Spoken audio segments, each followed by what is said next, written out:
2016 here at the arena. Man, we have some changes here tonight. Absolutely, PK. Some great changes, some not so great.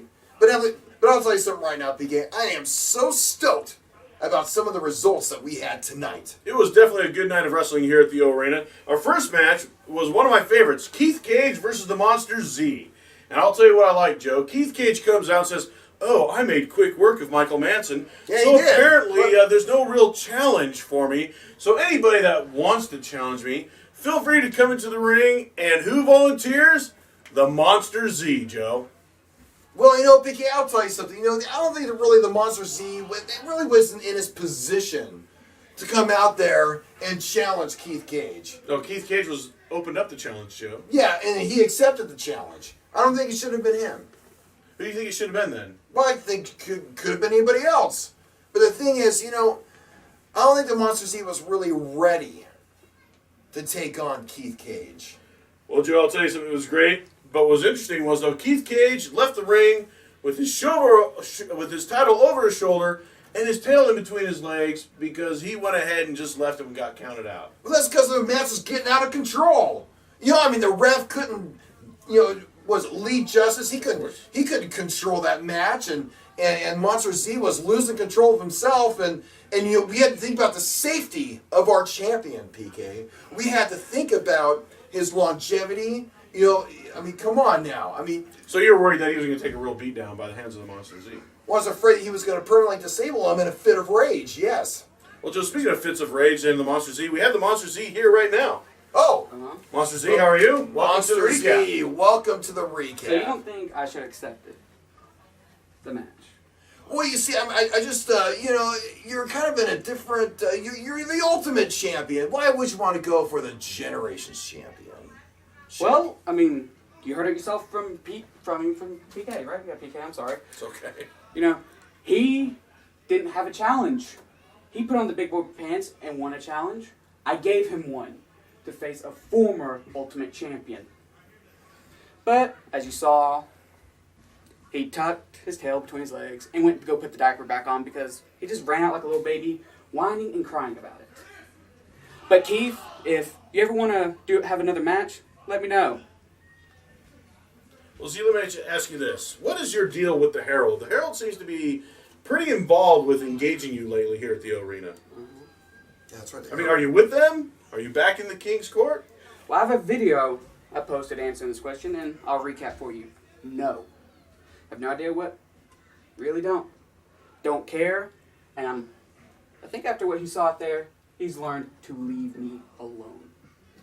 And, well, since he's going to leave me alone, I've lost weight recently, and I kind of want to gain it back, but I think this time, maybe I should gain it back in the form of gold.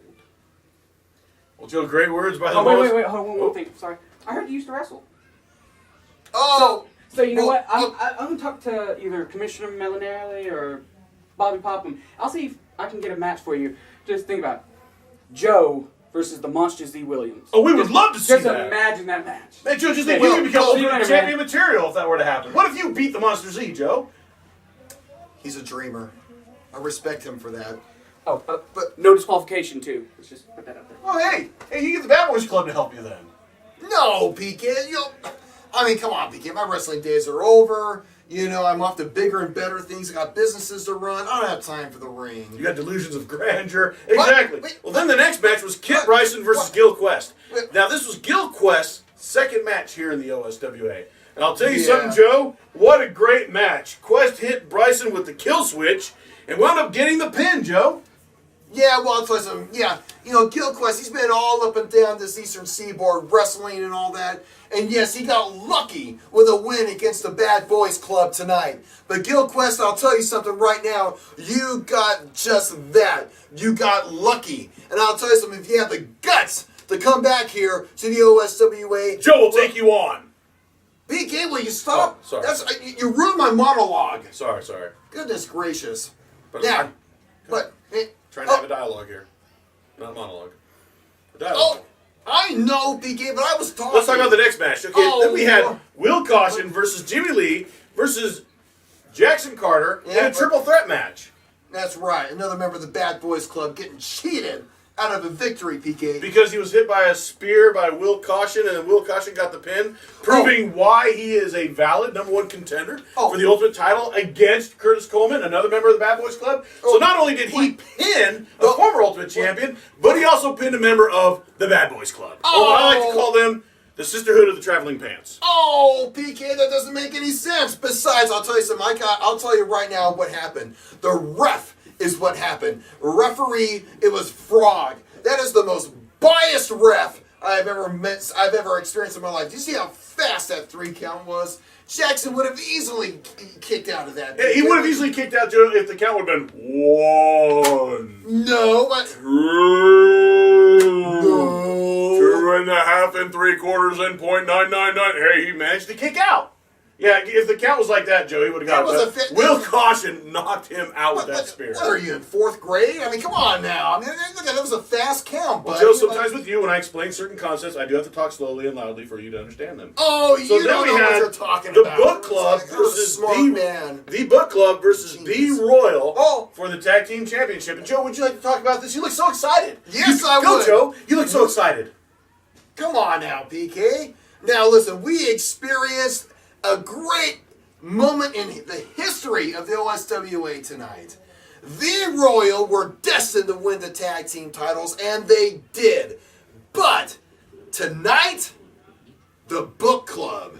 I am talking about Tim Miller. I am talking about James Boulevard pulled it off. They beat the Royal, and now they are the tag team champions. Well, Joe, I'll tell you something. James Boulevard did hit the cul-de-sac. Yep. On Marcus Adams. That's right.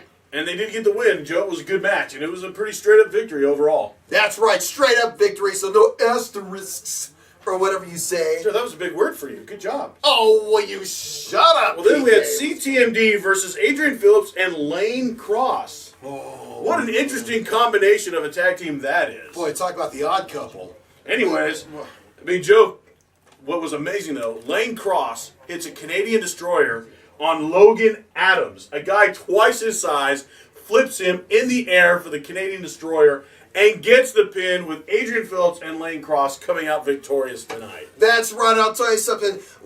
Adrian Phillips, he can thank the great Archangel Lane Cross for his victory tonight because he was the only one good enough in that tag team to get a pinfall. So congratulations not to them, no, but to you, Lane Cross. Well, Joe, then we had Curtis Coleman versus Slim J. What happened was the Bad Boys Club came out and decided they were going to get rid of the dead weight, and they wound up attacking Chives, even though it was 2 other members that lost today. Absolutely. So they attacked Chives, and so Slim J comes out to defend him. Oh, and how quickly they ran out of the ring like roaches when I turn on the lights in your apartment, Joe. What? I don't have an apartment. How quickly they scurried away once Slim J came I have in the a ring. palatial estate in L.A., people.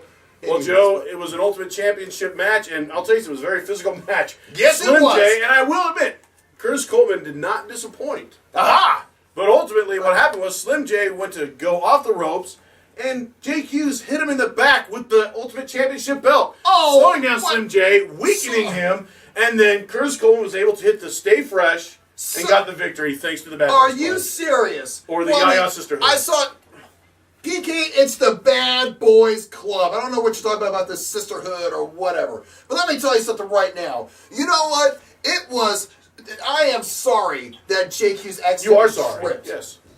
Oh, will you shut up? Well, then, Joe, PK? then we had our final match. What? It was like a co-main event. It was the Compound and David Garrison Yes. versus Team Popham, consisting of Bobby Popham, Anthony Marinelli, and Clint Eller. Oh, yeah, finally Anthony Morgan-Mindy was able to get into the ring. Finally, he's able to leave his garage band and actually come and do a man's job. Joe, Astro Phantom tell is more than just a garage band. They've done a lot of touring. Yeah, I'm sure they played at a couple of proms this last year. Yeah. Well, let me tell you something. Why don't you tell us who won? PK, you know what? I'll tell you something. You get a lot of joy out of this. I do. All right, I'll face it. I'll say it. Bobby...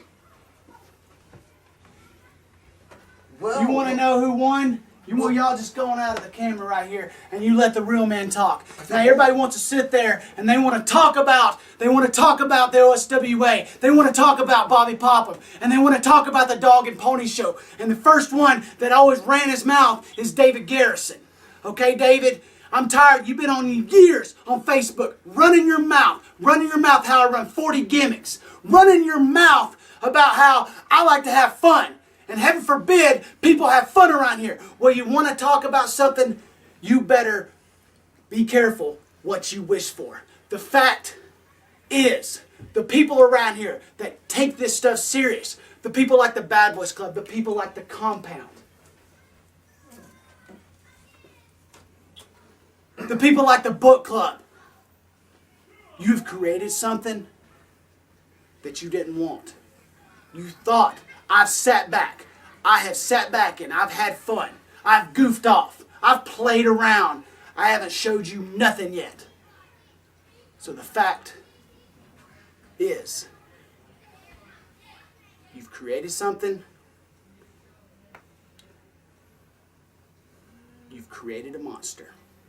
And I'm not talking about Z. Williams.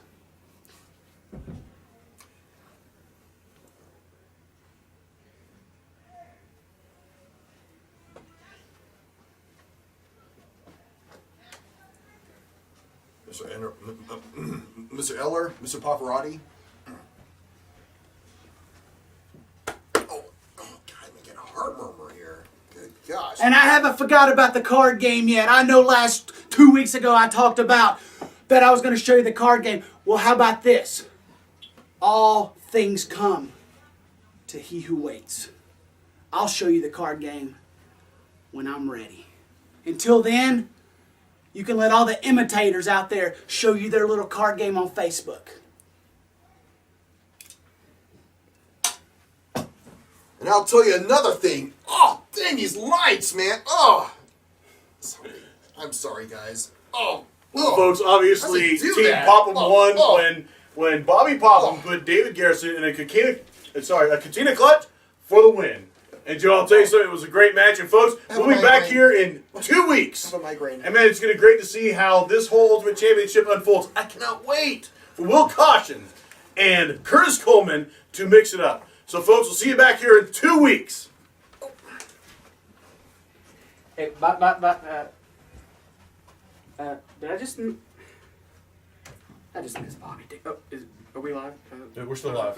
Oh, no. Will you turn that thing?